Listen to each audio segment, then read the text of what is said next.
नागपंचमी दिवशी सुई दोऱ्याने ओवायचं नाही किंवा तवा वापरायचा नाही, चाकू वापरायचा नाही असं का म्हणतात मला नक्की कमेंट करून सांगा. तर नमस्कार सखींनो, मी आहे दिव्या.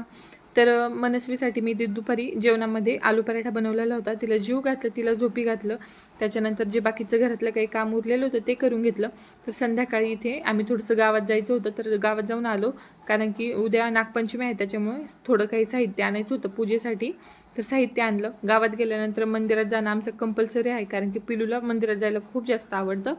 तर संध्याकाळी जेवणामध्ये मी फक्त वरण चकुल्या बनवणार होते, कारण की उद्या माझा उपवास आहे, श्रावण महिन्यातला पहिला सोमवार. त्याच्यामुळे मी जास्त काही बनवलं नाही, सिंपल असं बनवलं आहे वरण चकुल्या, कारण की शिळं उरायला नको, कारण की खायला परत कोण नाही शिळं उरलेलं. त्याच्यामुळे मग जेवण वगैरे केलं, सर्व घरातली कामे वगैरे आवरून घेतली.